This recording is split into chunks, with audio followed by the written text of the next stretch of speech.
Are we about to enter a new era with respect to executive compensation disclosure? The SEC is revisiting its rules around disclosure for the first time in nearly 2 decades and has already received more than 1,000 public comments. What regulations might be changing and when? And how should boards be preparing for potential changes and communicating to their investors?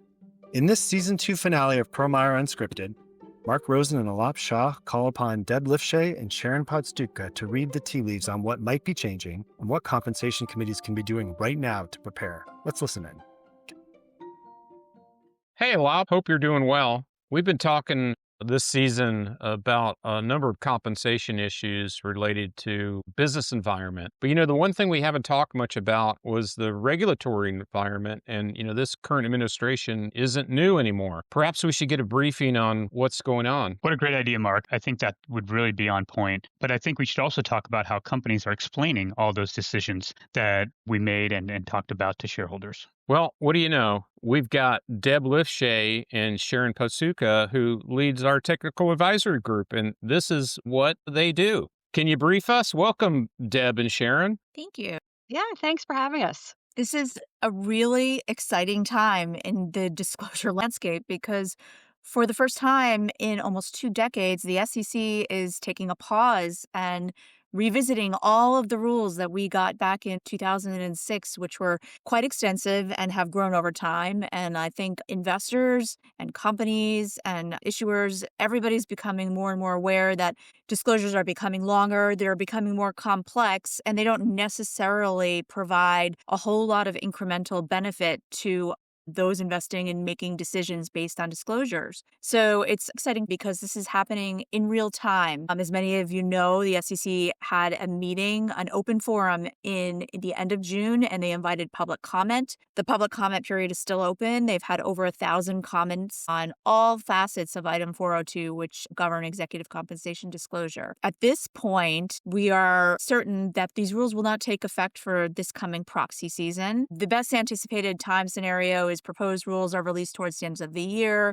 There's usually a comment period. Final rules will be issued if they are early 26, and then there'll be a transition period. So it will be for the following proxy, just in case any of you are panicking that you have to do any amendments or get geared up for a totally new landscape. That's not the case, at least for the next year. So I get it, Deb. It's in process, but can you give us an indication of some of the really hot buttons or likely targets for change? Because I think that would be really useful. Right. I mean, as an overall item that is under review is, again, the length and the clarity and the materiality. We get the sense for the SEC that they really want to reduce the filings. They want to look at an in-depth level. All of the tables, are they necessary? Are they providing valuable information? And the backdrop is, of course, some of the regulations are required by legislation. So we have what is required under Dodd-Frank, and then we have items that the SEC has drafted in its discretion or in its interpretation of Dodd-Frank rules.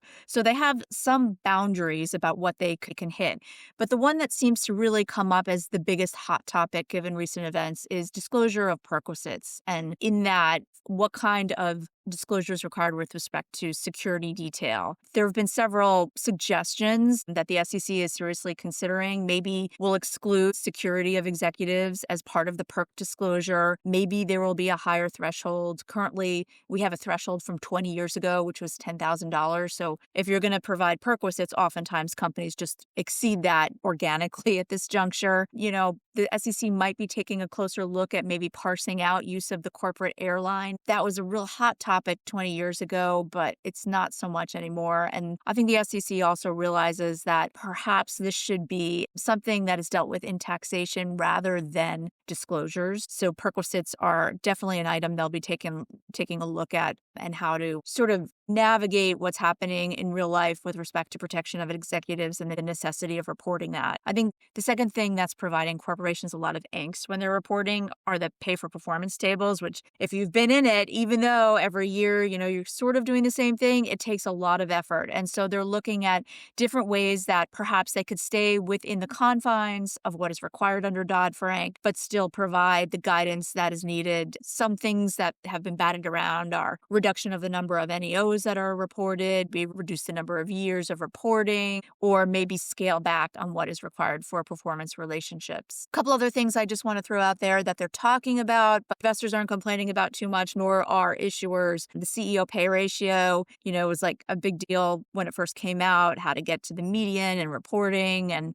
whether or not anyone would care. And it seems to sort of take a back burner to all of the other things that are on the hot plate at this point.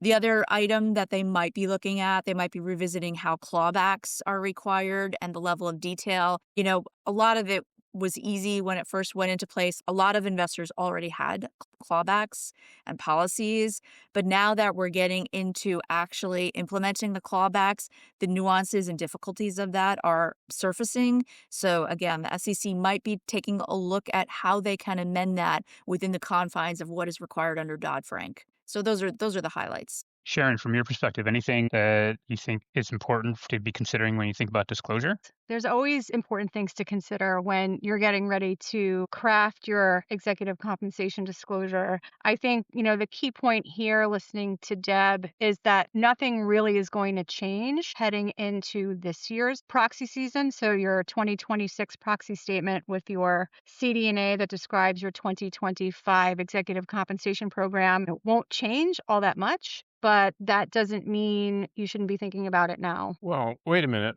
None of my clients are necessarily in the penalty box. They've got good programs. We got good say on pay last year. I mean, why would we start now? Because time is a ticking, Mark. And I think that the narratives are becoming increasingly important, and the clarity in those narratives and the themes that are important to companies, whether it be business situations or leadership transitions or special awards or any of those complicated or complex decisions that have been made throughout the year, need to be explained in a transparent way. There's expectations that they are defensible, and writing that narrative just takes time. And I think that oftentimes there's a disconnect between, the committee's expectations on what those messages should be and perhaps management's expectations or even those third parties who might be drafting. So getting everyone on the same page now is a really important step. Well, yeah, I guess it would be good to not have to cram everything into that first quarter when we're already busy working on changes for 2026. What would a best practice timeline look like? So, of course, there's no one size fits all. I think we all know that. Companies have their own calendars, their own committee rhythms, sensitivities around sharing information. But I think that best practice shows that the strongest narratives come from this disciplined process that start in the early fall. Now is the time to be figuring out who's doing what.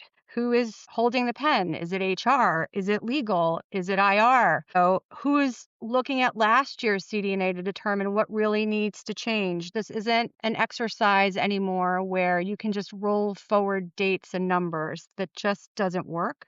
I think there are things companies need to think about whether or not they're in the penalty box about investor expectations. Has there been any investor feedback that would be important to this story? Do you have any issues with the proxy advisors, even if you're not in the penalty box? So if you can get all that information organized now, November and December can really get some heavy lifting done and write some narratives. So come first quarter, there's a strong draft that committees can start to vet. There are also things now too that are known. So there's no reason to wait, right? 2025 decisions around base salary increases, peer group decisions, target incentives, all of that's already been decided and approved for the most part. So there really is no reason to wait. That sounds really reasonable, Sharon. I think the tendency that people have is that the proxy is something that we work on in the next year once the year closes. But I think you're absolutely right. I mean, a lot of those decisions have been made, or at least you have some indication. So nothing wrong with sort of starting a document so you can get the words in perfect order and have all those review meetings without any tension or stress. Yeah.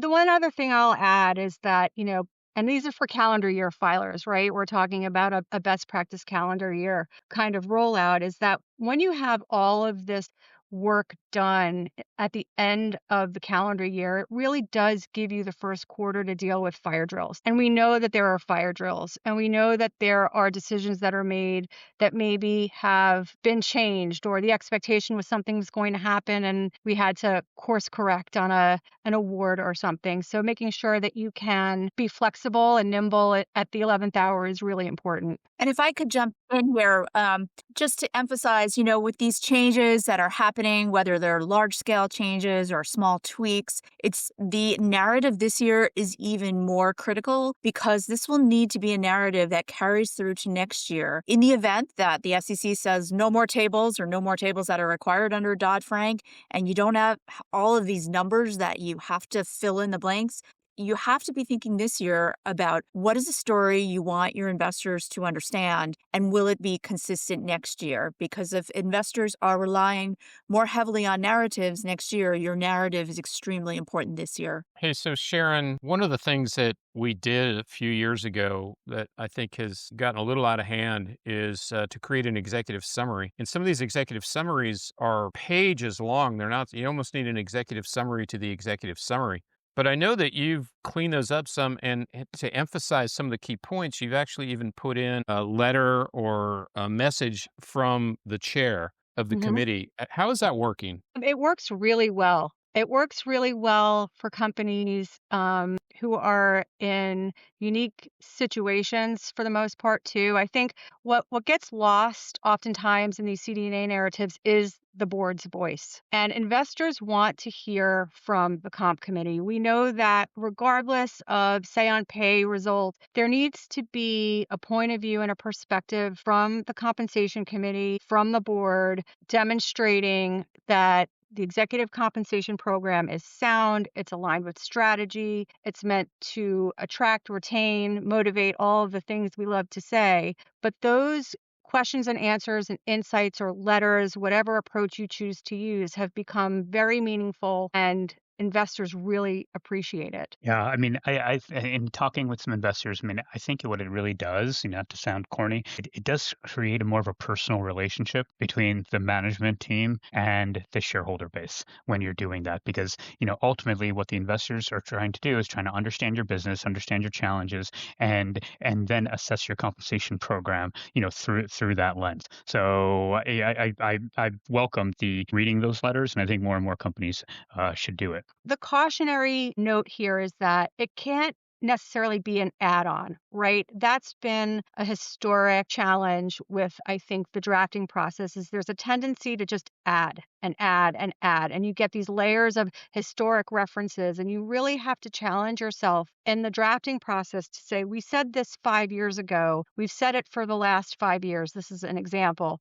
Do we need to say it this way again? Is it important to investors? And so when I'm helping my clients draft these narratives, I challenge them on those things. And is this important to your story this year? How much historic information do we really need to provide in order to put forward a context that's going to resonate with the stakeholders, whether it be investors or proxy advisors? So there's a lot of work and thinking and careful thought that needs to go behind this drafting process. So I'll bring it back to the beginning, Mark. That's why you should have started last month. So true. So hopefully Mark will listen. I'm convinced. So thank you for that, Sharon. Deb, can I just pick your brain on another question? I think I'm getting a little confused about the interplay between disclosure and the new rules around 10D and 10G. Right. And it's a perfect segue because really, talking about really communicating in writing is so critical this year, because what we're seeing is, as a result of the rules that I'll explain, a little bit of a trend towards reluctance to engage so much for some of the index funds that have substantial holdings.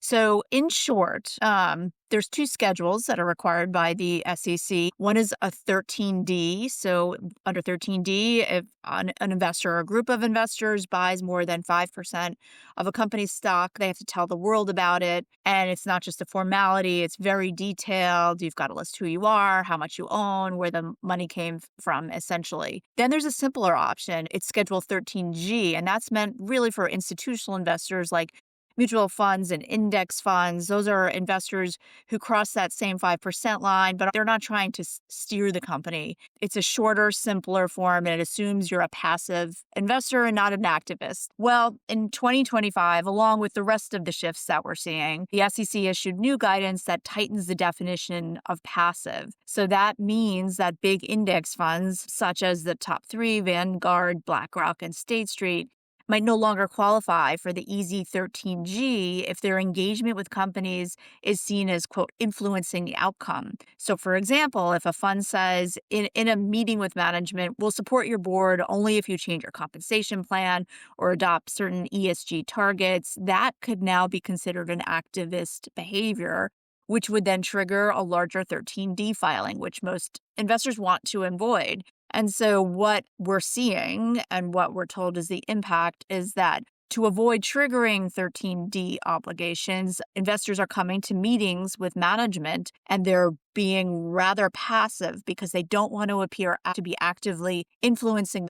And that means that management and their consultants and whoever is meeting with these investors have to be a little bit more active in telling them about programs, setting the agenda, outlining their long-term vision, asking them if they have any questions, because they might, in fact, be a little bit more passive at these meetings to avoid the longer disclosures. So, coming full circle to the narratives and what we put out in writing, it's so important because it is possible that some of these meetings will be a little bit more reserved in light of these different filing requirements. Thanks for that, Deb. I mean, that does clear things up for me, but I'm sure I'm going to have some more questions. We could go on for a long time for all of these topics. Yeah, absolutely. But, I got to run and start writing some CDNAs, but I'm glad that we have Sharon and Deb on the team to help us because some of this stuff is fast moving and a little bit confusing. So thank you both. And I probably need to get started on CDNAs too. Sharon and Deb, this has been great. Appreciate your time. Thank you. Thanks. We'll see you next time. Thanks a lot. Bye, Mark. Well, that wraps up the second season of the Perlmeyer Unscripted podcast. While you ensure you're making progress on your CDNA, we'll keep an eye on the regulatory landscape and may be back in your feed with special episodes as events warrant. We'll also return soon with another full season of unscripted discussion and debate, intended as always to help organizations build, develop, and reward great leadership teams that drive long-term success. Thanks for listening.